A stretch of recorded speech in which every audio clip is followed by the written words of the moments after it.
ጤና ይስጥልኝ የተወደዳችሁና የተከበራችሁ የኢትዮኒውስ ቤተሰቦች እንደምናላችሁ ሰላምታችን በያላችሁበት ይድረስ። እነሆ አዳዲስና ወቅታዊ መረጃዎችን አዘጋጅተን ወደ እናንተ ማድረስ ጀምረናል።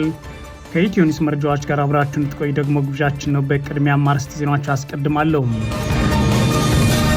በአማራ ክልል ጎጃም ቀጠና የተለያዩ አካባቢዎች በአገዛዙ ጦርና ፋኖ ኃይሎች መካከል የሚደረገው ከባድ ውጊያ ዛሬ መቀጠሉ ሰምቷል። በሌተናል ጀነራል መሐመድ ተሰማ የሚመራው የአገዛዙ ጦር ምስራቅ እዝና በሜጀር ጀነራል ብርሃኑ ጥላሁን የሚመራው 6ኛ እዝ በጎጃም አደረግነው ያሉትን ውጊያ በተመለከተ መግለጫ ወጥተዋል።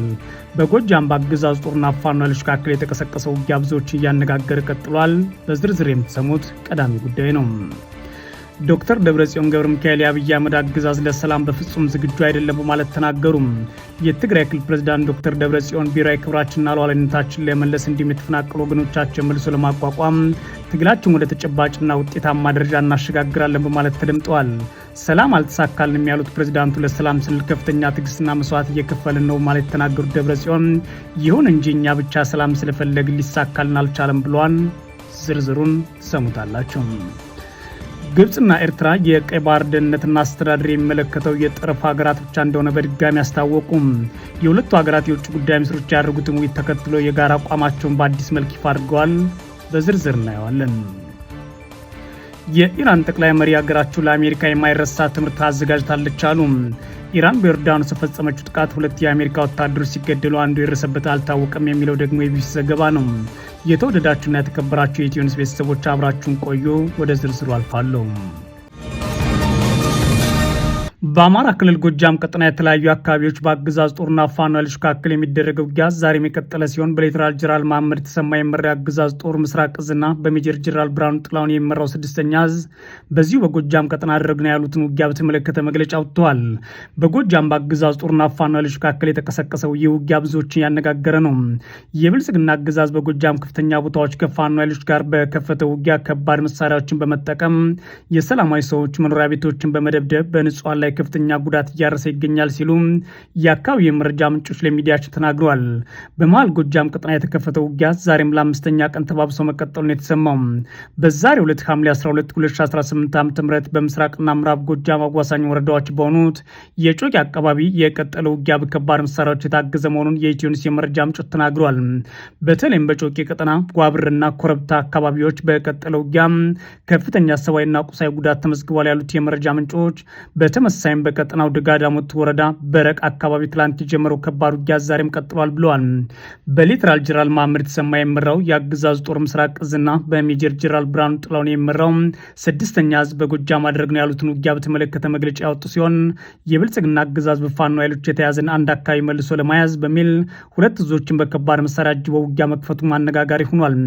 የአገዛዙ ጦር ያሰለፈው ከባድ መሳሪያ ብዛትና ያሰማራው የሰራዊት መጠን ሲታይ የፋኖ ኃይሎች የደረሱበትን ወታደራዊ አቅም ደረጃ ያሳየ ነው በሚል አገዛዙ በተዘዋዋሪ የፋኖን ጥንካሬ መስክሯል ተብሎለታል።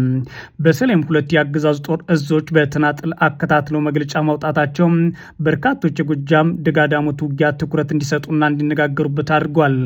የአገዛዙ ጦር ምስራቅ እዝ ፈረስ ቤት፣ ዋሸራም፣ ጫት ዋርካ፣ ሐሙስ ገበያ፣ ሰከላና ሌሎች ቀጠናዎችን በፋኖ ኃይሎች ላይ ጉዳት አርሻለሁ ያለ ሲሆን 6ኛ እዝ በተመሳሳይ በማቻከል ቢቡኝና ስናን ውጊያ አድርጌያለሁ ሲል መግለጫ ወጥቷል።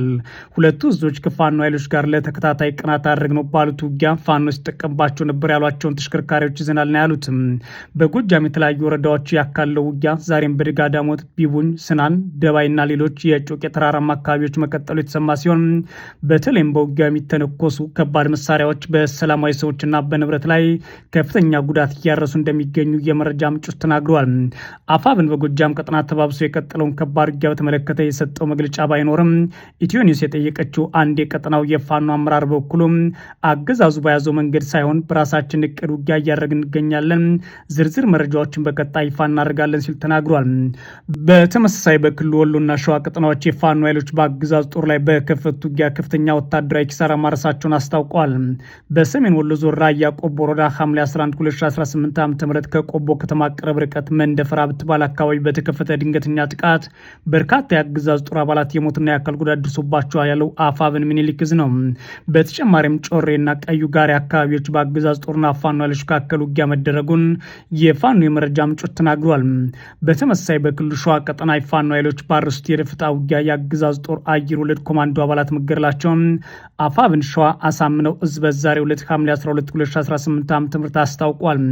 የፋኖ ኃይሎች ውጊያ የከፈቱት በመንዝ ቀጠና ከሞላሌ ከተማ ወደ መሃል ሜዳ ከተማ ጉዞ ላይ በነበረ የአገዛዙ ኮማንዶ ጦር ላይ አጉዋ በተባለ ቦታ መሆኑን ነው አፋብን ጨምሮ ያስታወቀው። የህወሓት ሊቀመንበር ዶክተር ደብረጽዮን ገብረ ሚካኤል የአብይ አህመድ አገዛዝ ለሰላም በፍጹም ዝግጁ አይደለም ሲሉ ተናገሩ። የትግራይ ክልል ፕሬዝዳንት የሆኑት ዶክተር ደብረጽዮን ገብረ ሚካኤል ብሔራዊ ክብራችንና ሉዓላዊነታችን ለመመለስ እንዲሁም የተፈናቀሉ ወገኖቻችን መልሶ ለማቋቋም ትግላችን ወደ ተጨባጭና ውጤታማ ደረጃ እናሸጋግራለን ብለዋል። ሰላም አልተሳካልንም ያሉት ሰላም እኛ ብቻ ከፈለግነው ስለሆነ ሊመጣ አልቻለም ሲሉም የተደመጡትም የትግራይ ህዝብ መሰረታዊ ጥያቄዎች ለመመለስ እንደ ህዝብ የጋራ ቁርጠኝነት ያስፈልጋል ሲሉ የተደመጡት የህወሓቱ ሊቀመንበር ዛሬ በመቀለ ከተለያዩ የህብረተሰብና የመንግስት እንዲሁም የፓርቲው አመራሮችና ወታደራዊ ኃላፊዎች ጋር በተውጣጡ ተወካዮች ጋር ሲመክሩ ነው። የትግራይ ህዝብ ጭቆና የመሸከም ታሪክ የለውም የሚሉት ዶክተር ደብረጽዮን ገብረ ሚካኤል ይልቁንም መብቶችን ለማረጋገጥ በመደራጀት ታግሏል፣ መብቶችን አስከብሯል፣ እንዲሁም የሌሎችን ብሔረሰቦች መብት አክብሮ የመጣ ህዝብ ነው ማለት ሲሉ ተደምጠዋል። ደብረጽዮን ለ17 ዓመት በተደረገው የትጥቅ ትግል ውስጥ የትግራይ ህዝብ ከባድ መስዋዕትነት በመክፈል አምባገነኑን የደርግ ስርዓት መደምሰሱን አንስተው በአምባገነኑ መቃብር በሀገር ደረጃ ሰላም ልማትና ዲሞክራሲ ግንባታ አረጋግጠን ነበር ሲሉ ታሪክ ጠቅሰዋል። ይህም መቀበል ያልቻሉ ኃይሎች ጊዜና አጋጣሚ በመጠበቅ የትግራይን ህዝብ ከምድረ ገጽ ለማጥፋት በህዝባችን ላይ ጄኖሳይድ ፈጽመዋል ሲሉ የከሰሱት ፕሬዚዳንቱ የትግራይ ህዝብ አንድነቱን በመጠበቅ ህልውናውን በከፈለው መስዋዕት ጭቆናና ህልውናውን ለማጥፋት ለመጣው ኃይል የማይቀበል መሆኑን በአደባባይ እያስመሰከረ ይገኛል ሲሉ አሁንም ቢሆን የህልውና አደጋችን ለመቀልበስ እየታገል ነው ሲሉ ጠቅሰዋል። የፕሪቶሪያው ስምምነት ሲፈረም የትግራይ ሉዓላዊነት ለማረጋገጥ ተፈናቃዮችን ለመመለስ ልማትን ለማረጋገጥ ከፍተኛ ተስፋ አድርገን ነበር የሚሉት ዶክተር ደብረጽዮን ጄኖሳይዳዊ አገዛዝ የአብይ አህመድ አገዛዝ በታቀደ ሁኔታ ትግራይን ዳግም ወደ ከበባና ክልከላ ማስገባት ለዳግም ዘር ማጥፋት እየተዘጋጀ ይገኛል ሲሉም ተናግሯል። ለሰላም ስንል ከፍተኛ ትዕግስትና መስዋዕት ከፍለናል የሚሉት ዶክተር ደብረጽዮን ገብረ ሚካኤል ይሁን እንጂ እኛ ብቻ ሰላም ስለፈለግ ሊሳካልን አልቻለም፣ አሁን ሰላም የለም ሲሉ ነው የተደመጡትም። አንድነታችን አጠናክረን የትግራይ መሰረታዊ ጥያቄዎችን ማረጋገጥ ብቸኛ መፍትሄ ነው የሚሉት ዶክተር ደብረጽዮን አሁን ባሉበት ሁኔታ መቀጠል አንችልም በማለት በግልጽ ተናግረዋል። እንደ ህዝብ የመከላከል ወይም የመከታ አቅሞቻችን በማደራጀት ህልውናችን ለማረጋገጥ በምንወስንበት ምዕራፍ ላይ እንገኛለን የሚሉት የህወሓቱ ሊቀመንበር የአብይ አህመድ አገዛዝ ለሰላም በፍጹም ዝግጁ አይደለም፣ ስለዚህ ብሔራዊ ክብራችንና ሉዓላዊነታችን ለመመለስ እንዲሁም የተፈናቀሉ ወገኖቻችን መልሶ ለማቋቋም ትግላችን ወደ ተጨባጭና ውጤታማ ደረጃ ማሸጋገር ይገባል ብለዋል። ዶክተር ደብረጽዮን ገብረ ሚካኤል ወደ ተጨባጭና ውጤታማ ደረጃ ማሸጋገር የሚሉት የትግል ምዕራፍ ምን እንደሆነ ባይታወቅም ብዙዎቹ ግን የጦርነት ምዕራፍ ላይ መገኘታቸውን ይናገሩላቸዋል። አሁን ላይ የትግራይ የሁላችን ናት መሰረታዊ ጥያቄዎቻችን በመተማመን ላይ ተመስርተን ለመመለስ ለዚህ ተገቢው ትግል ማድረግ ይገባናል ሲሉም በመድረኩ ተደምጠዋል። የዶክተር ደብረጽዮን ገብረ ሚካኤል ንግግርና የሌሎች ወታደራዊ አመራሮች ከብልጽግና አገዛዝ ጋር የገቡበትን ጥል በግልጽ ወደ ጦርነት ማምራቱን የሚያሳይ ቢሆንም ብዙዎቹ ግን ከጦርነቱ የመሸሽ አዝማሚያ አሳይተዋል የሚሏቸው የብልጽግናን አገዛዝና ሌሎች አጋሮቹን በአሁኑ ሰዓት ሙሉ ለሙሉ ከበባ አድርገውብናል ማለት የዋሶች ደግሞ ይከሷቸዋል። በትግራይ ክልል ባለፉት 5 ዓመታት ተቀስቅሶ የቀጠሉ ግጭትና ለመረጋጋት አሁንም የሰፋ ሲሆን ከአዲስ አበባ መቀሌ የሚመላለሱ ዲፕሎማቶችም ጭምር መፍትሄ ማምጣት አልቻሉም። ከሰሞኑ በአዲስ አበባ የትግራይ ኃይሎች በተለይም ደግሞ ህወሓት እንዲጠፋልን በሚል ሰልፍ የወጡ የትግራይ ተወላጆችና የሌሎች ብሔር ብሔረሰቦች አባላት በህወሓት ላይ የፌዴራሉ መንግስት እርምጃ ይወስድልን ሲሉ የጠየቁ ሲሆን በመቀለ በሚደረጉት መድረኮች ደግሞ የምንም አንሰፍም ወደኋላም አንልም እጃችንን አንሰጥም ህልውናችን እናረጋግጣለን የሚሉ መፈክሮች የታዘሉባቸው መድረኮች አሁንም መካሄድ ቀጥለዋል።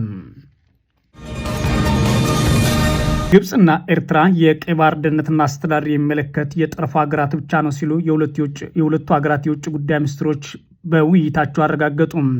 የጠረፍ አካል ያልሆኑ አገራት ቀይ ባህርን በህገወጥ መንገድ ለመቆጣጠር የሚያደርጉት ሙከራ ዓለም አቀፍ ህግን የጣሰ ነው ሲሉም የሁለቱ ሀገራት የውጭ ጉዳይ ሚኒስትሮች አስታውቀዋል። የግብፁ ጋዜጣ አህራም ዛሬ እሁድ ሐምሌ 12 2018 ዓ.ም በድረገጹ ባወጣው ዘገባ የሁለቱ ሀገራት የውጭ ጉዳይ ሚኒስትሮች ያደረጉት ውይይት ተከትሎ የጋራ አቋማቸውን ይፋ አድርገዋል ሲል አስነብቧል። የቀይ ባህር ጠረፍ አካል ያልሆኑ ሀገራት የደህንነት ጥበቃ ሚና ለመጫን የሚያደርጉት ሙከራ እንደሚያወግዙም ገልጿል። የኤርትራ ውጭ ጉዳይ ሚኒስትር ኦስማን ሳሌህና የግብጽ ውጭ ጉዳይ ሚኒስትር ባድር አብድላቲ አገሮቻቸው መካከል ያለውን ስትራቴጂካዊ አጋርነት ለማጠናከር እንዲሁም በጋራ ጉዳዮች ላይ ያላቸውን አቋም እንዴት ማስተባበር እንዳለባቸው ምክራቸውን ነው ቢቢሲ የዘገበው። የግብጽ ውጭ ጉዳይ ሚኒስትር ሀገራቸው የኤርትራ ሉዓላዊነት፣ ብሔራዊ ትስስርና የግዛት አንድነቷን ለመጠበቅ ለምታደርገው እንቅስቃሴ ሙሉ ድጋፍ እንደምትሰጥ አረጋግጠውላቸዋል ተብሏል። ኢሳያስ አፈወርቂ በቅርቡ በግብጽ ያደረጉት ጉብኝት ፍሬያማ እንደነበረና ለወደፊት የሁለትዮሽ ግንኙነት ማሳደግ ላይ ማተኮር እንደሚፈልጉ መግለጻቸው ይታወሳል። ያለፈው ግንቦት ወር በቀይ ባህር ላይ የሚደረግ የትራንስፖርት እንቅስቃሴና የወደብ ትስስር የተመለከተ ስምምነት የተፈራረሙት ግብጽና ኤርትራ የቀይ ባህር ጉዳይ የሚመለከተው የቀይ ባህር ጠረፍ ሀገራትን ብቻ እንደሆነ በድጋሚ ገልጸዋል። ሁለቱ ሀገራት ቀይ ባህር ከዳርቻው ሀገራት ብሔራዊ ደህንነትና ቀጥተኛ ትስስር እንዳለው በመጥቀስ የቀይ ባህር አጎራባች ያልሆኑ አካል ቀይ ባህርን በሚመለከት ጉዳዮች መግባት የለበትም ማለታቸው ይታወሳል። ይህ ንግግር ለብልጽግናው አገዛዝ ነው ወይስ ለአሜሪካና ሌሎች ሀያላን ጭምር ነው የሚለው ግን የተብራራ አይደለም። የኤርትራ ፕሬዚዳንት ኢሳያስ አፈወርቂ በያዝነው ዓመት ለሁለተኛ ጊዜ ግንቦት 30 2018 ዓ.ም ወደ ግብጽ ተጉዘው መጓየታቸው ይታወሳል። የግብጽ ውጭ ጉዳይ ሚኒስትርና የግብጽ የትራንስፖርት ሚኒስቴር ሌተናል ጄኔራል ከማል አልዘዋሪም ግንቦት ላይ ከኤርትራው ፕሬዚዳንት ጋር በአስመራ መጓየታቸው አይዘነጋም። የግብጽ የውጭ ጉዳይ ሚኒስትር በዚህ ጉብኝት ወቅት የተፈረመው የባህር ትራንስፖርት ትብብር ስምምነት እንዲተገበር ጥሪ ማቅረባቸው የዛሬው አህራም ኦንላይን ዘገባም ይጠቁማል። ሚኒስቴሩ ግብጽ የሁለትዮሽ ንግድ ለማሳደግ የጋራ ኢንቨስትመንት ለማበረታታትና የካይሮ የግል ዘርፍ ኩባንያዎች በኤርትራ ገበያ ውስጥ ያላቸውን ተሳትፎ ለማስፋት ፍላጎት አላቸውም ይላል። ቅድሚያ የሚሰጣቸው ዘርፎች የማዕድን ቁፋሮ፣ የመሰረተ ልማት ዝርጋታ፣ የባህር ትራንስፖርት፣ የወደብ ትስስር፣ የመድኃኒት ምርትና የአሳ እርባታ ናቸው ብሏል። የኤርትራና ግብጽ ሚኒስትሮች በሱዳንና በሶማሊያ ያለውን ሁኔታ ጨምሮ ስለ አፍሪካ ቀንድ ተወያይተዋል ሚላን ዘገባው።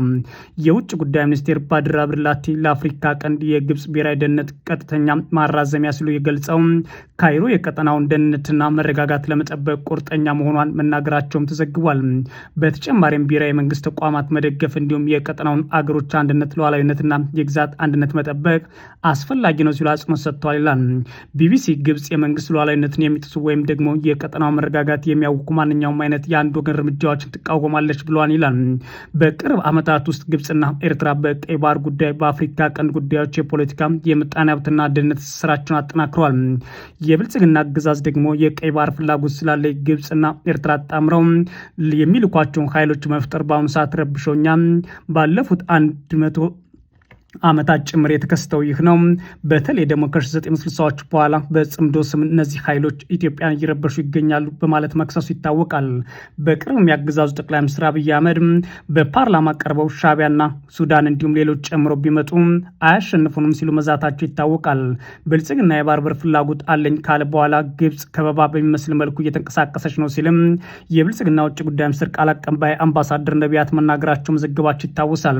ግንቦት 13 በሰጡት መግለጫ ኢትዮጵያ የባህር በር ጥያቄዋን ካነሳች በኋላ ከግብጽ በኩል ውጥረትና ትንኮሳ የሚመስሉ ነገሮች እየታዩ ነው ሲሉ ከሰው ነበር። በዚህ ሁኔታ ውስጥ ያለውን የቀይ ባህርን ጉዳይ በተመለከተ የብልጽግና አገዛዝ አጀንዳ አድርጎ መቀጠል አለመቻሉ ብዙዎችን እያነጋገረ ቀጥሏል። የኢራን ጠቅላይ መሪ አገራቸው ለአሜሪካ የማይረሳ ትምህርት አዘጋጅታለች ሲሉ ዝተዋል። ኢራን ታዲያ በዮርዳኖስ ፈጸመችው ጥቃት 2 የአሜሪካ ወታደሮች ሲገደሉ አንዱ የደረሰበት አልታወቀም ብሏል ቢቢሲ በዘገባው። የኢራን ጠቅላይ መሪ ሙጅታባ ካሚኒ የአሜሪካ ጊዜያዊ የተኩስ አቁም ስምምነት በተደጋጋሚ መጣሷ የፕሬዝዳንት ዶናልድ ትራምፕ ፊርማ ዋጋ የለሽ እንደሆነ የሚያሳይ ነው ብለዋል። በአሜሪካና እስራኤል ጥቃት የተገደሉት አባታቸውን ተክተው ስልጣን ከተቆጣጠሩ አንስቶ እስካሁን በይፋ ያልታዩት ጠቅላይ መሪው ይህን ያሉት በጽሑፍ ባወጡት መግለጫ ነው። አሜሪካ ግጭቱን ለማባባስ ትፈልጋለች ማለት የከሰሱት ሙጅታባ ካሚኒ ኢራንም ለዋሽንግተን የማይረሳ ትምህርት እንዳዘጋጀችላት ሲገልጹ ተሰምተዋል። አሜሪካና ኢራን ጦርነቱን የሚቋጭ የመጨረሻ ድርድር እንዲያደርጉ በር የሚከፍት የመግባቢያ ስምምነት የተፈራረሙት ሰኔ ላይ ነበር። በአሜሪካ በኩል የፈረሙት ፕሬዚዳንት ትራምፕ ሲሆኑ ፕሬዚዳንቱ መስዑድ ፔዜሽኪያን ደግሞ ኢራን ወክለው ፊርማቸውን አኑረዋል። ይሁን እንጂ በሳምንታት ልዩነት የሁለቱ ሀገራት ግጭት አገርሽቷል። ፕሬዚዳንት ትራምፕ ባለፉት ሳምንት ረቡዕ ጊዜያዊ ስምምነቱ አብቅቷል ብለዋል። አሜሪካ ስምምነቱ በተደጋጋሚ መጣሷን በማንሳት በማንሳት የከሰሱት የኢራን ጠቅላይ መሪ ይህ አንድ መሰረታዊ እውነት አሳይቷል። የአሜሪካ ፕሬዚዳንት ፊርማ ሙሉ በሙሉ ዋጋ የለሽና ታማኝነት የጎደለው ነው ብለዋል። አሁን የአሜሪካ ጠላት ግጭቱን ለማባባስ እየፈለገ ነው። ለዚህ ከፍተኛ ዋጋና ተጨማሪ ውርደት ያጋጥመዋል። የተከበረችው አገር ኢራንና የሬዚስታንስ ግንባር የማይረሳ ትምህርት እንዳዘጋጅላት ሊያውቅ ይገባል ሲሉ በቴሌቪዥን በተነበበው መግለጫቸው ላይ መጥቀሳቸውን ቢቢሲ ዘግቧል። ይህ በእንዲህ እንዳለ ኢራን አርብ ዕለት ዮርዳኖስ ውስጥ በፈጸመች የባለስቲክ ሚሳይልና የድሮን ጥቃት 2 የአሜሪካ መከላከያ ሰራዊት አባላት እንደተገደሉና አንዱ ደግሞ እስካሁን የደረሰበት እንደማይታወቅ የሰራዊት ባለስልጣናት ገልጸዋል። 4 የአሜሪካ ወታደሮች ለሕክምና ዮርዳኖስ ውስጥ ወደሚገኝ ሆስፒታል ከተወሰዱ በኋላ እርዳታ አግኝተው መውጣታቸውን የአሜሪካ ጦር ማዕከላዊ ሴንቲኮም አስታውቋል። ቀላል ጉዳት የደረሰባቸው ሌሎች የሰራዊቱ አባላት ደግሞ ወደ ስራቸው ተመልሰዋል ተብሏል። የአሜሪካ ወታደራዊ ባለስልጣናት የተገደሉት ወታደሮች ማንነት፣ የጥቃቱ ዝርዝር መረጃ እንዲሁም ክስተቱ ያጋጠመበት ትክክለኛ ቦታ ይፋ አላደረጉም። ይሁን እንጂ ቅዳሜ ምሽት የአሜሪካ ጦር በፕሬዚዳንት ዶናልድ ትራምፕ ትዕዛዝ ኢራን ላይ ሌላ ዙር ጥቃት መፈጸሙ ማዕከላዊ አስታውቋል። ለ8ኛ ተከታታይ ምሽት የተፈጸመው ጥቃት ኢራን በሆርሙዝ ወሽመጥ የሚጓዙ የንግድ መርከቦች ላይ ያላት ስጋት የመፍጠር አቅም ይበልጥ ለማዳከም ያለመ ነው ብሏል። እዙም ጥቃቶቹ ትላንት ምሽት ዮርዳኖስ ውስጥ የአሜሪካ ሰራዊት አባላት ላይ ጥቃት የከፈቱ የኢራን እስላማዊ አብዮታዊ ዘብ ኃይሎች በቶሎ ለመቅጣት ያለሙ ነበሩም ብሏል። ስለ ጥቃቶቹ ግን ዝርዝር መረጃ አልገለጸም። የካቲት ላይ በተነሳው በዚህ ጦርነት የተገደሉት የአሜሪካ ሰራዊት አባላት ቁጥር 16 ብቻ ነው። በዚህ ወር የት እንደደረሰ መጥፋቱ የተነገረ የባህር ኃይል ፓይለት ህይወቱ እንዳለፈም ተገልጿል። ሴንቲኮም ቅዳሜ ዕለት ባወጣው መግለጫ የአሜሪካ ማዕከላዊ እና አጋር ኃይሎች የኢራንን የባለስቲክ ሚሳይልና የድሮን ጥቃቶች እየተከላከሉ በነበረበት ሰዓት ዮርዳኖስ ውስጥ 2 የአሜሪካ ሰራዊት አባላት በውጊያ ላይ ተገድለዋል። በተጨማሪም በአሁኑ ሰዓት አንድ ወታደር ጠፍቷል ሲል አስታውቋል።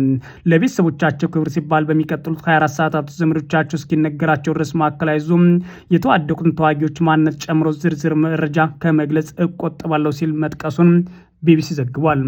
የተወዳችሁና የተከበራችሁ የኢትዮ ኒውስ ቤተሰቦች መረጃዎቻችን የተከታተላችኋቸውን ይመስሉ ነበር። መልካም ጊዜ እመኛለሁ።